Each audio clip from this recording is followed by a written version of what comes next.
So hello friends, this is Sampath Kumar Bodapatla. So working as an assistant professor in FabTech College of Engineering and Research in Sangola.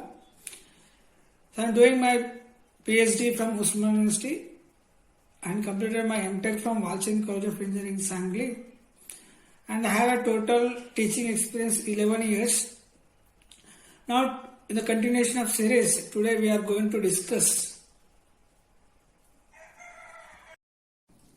So hi everyone, today we will see the part of next series lectures. So already as per our syllabus point of view, in the control system engineering, in third year electrical engineering, so we have covered 4 chapters. One is about the introduction to the control system. The second topics we have covered, the second chapter, that is the block diagram reduction and signal flow graph, and time domain analysis, that is third chapter, and also covered the 5th chapter, that is a PID controller. In the last class, so we have covered the last content in the time domain analysis, that is Routh-Hurwitz criteria. And today, so we are going to cover or start with the chapter number 4.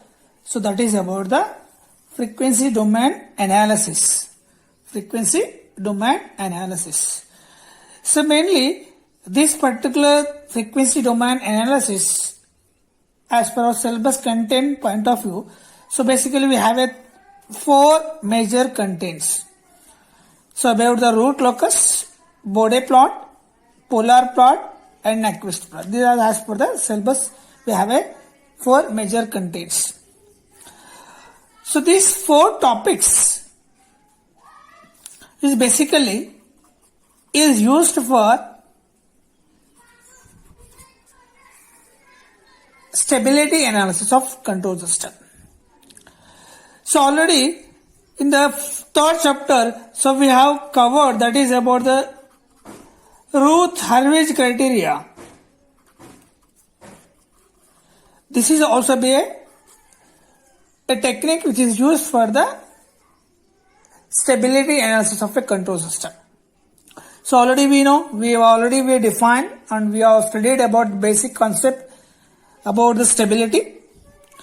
And these particular 4 plots, that is the representations or techniques, and these are analytical techniques. So these generally, these 4 plots are normally called as a graphical representation for the stability analysis, and the Routh-Hurwitz criteria is an analytical approach.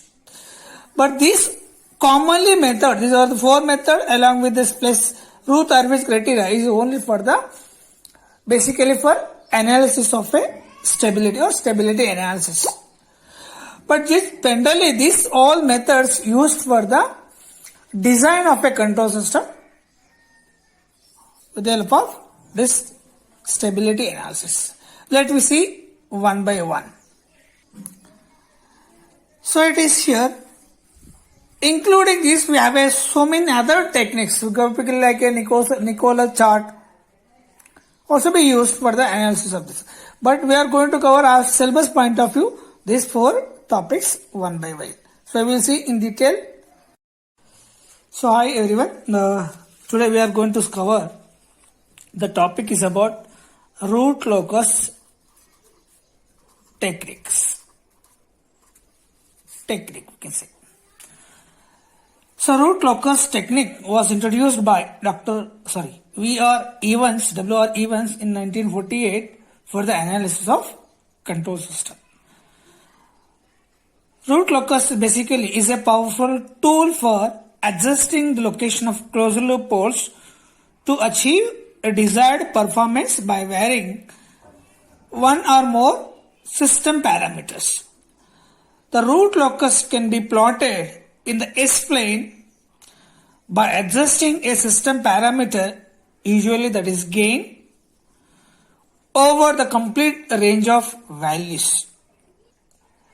It means that root locus is nothing but it is a graphical representation or graphical representation of a control system which can be used for the analysis of a stability. So generally, with the help of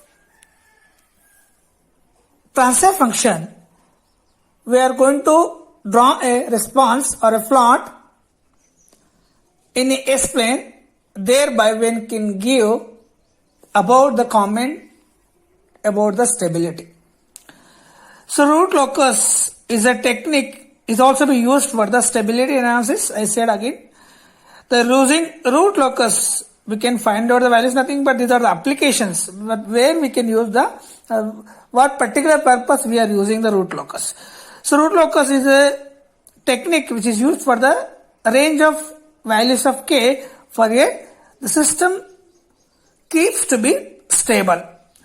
Root locus is also an important tool in designing a control system with desired performance characteristics. Let me see what is the procedure generally used for the construction of the root locus.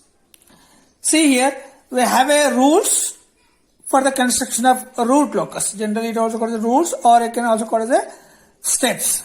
So generally, we have commonly we use the 6 steps. And the last step is simply that finally we can complete the diagram. That is simple, 7th step. Let me see one by one. First one is about, the question may ask you like this. Suppose, sketch a root locus for the given system having a transfer function. It's an open loop transfer function. Thereby we can, with the help of transfer function, we are going to find out this step, these 6 steps, or we can use the 6 steps for the each value. Thereby we can finally, with the help of this particular, using the step by step approach, we can find out the right. Next it is about rules for the construction of a root locus. It is also called as a steps. So first step is about location of poles and zeros on the S-plane. It means that here, first the question may ask like this. So we will give one transfer function of any control system. This may ask to sketch a root locus and then give a comment about the stability. So for the given transfer function, we need to use these following steps for the construction of the root locus. If once completed on particular root locus, it is a diagram.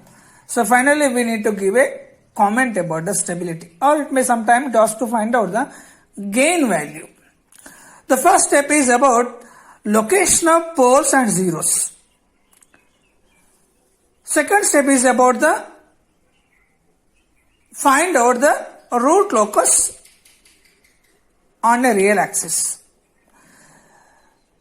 Step 3, to find angle of asymptotes and centroid. The fourth point is about to find breakaway and break-in points on the real axis. And step 5, find out angle of departure and angle of arrival. Step 6, to find out the point of intersection on root locus on imaginary axis. This is also called the crossover point on the imaginary axis. The last step is about the sketch the root locus by joining the test point by the smooth curve, and it nothing but by the help of these 7 steps. So we are going to cover the plot or a graph on the S-plane. So finally we need to complete this diagram, and finally we give the comment about the step.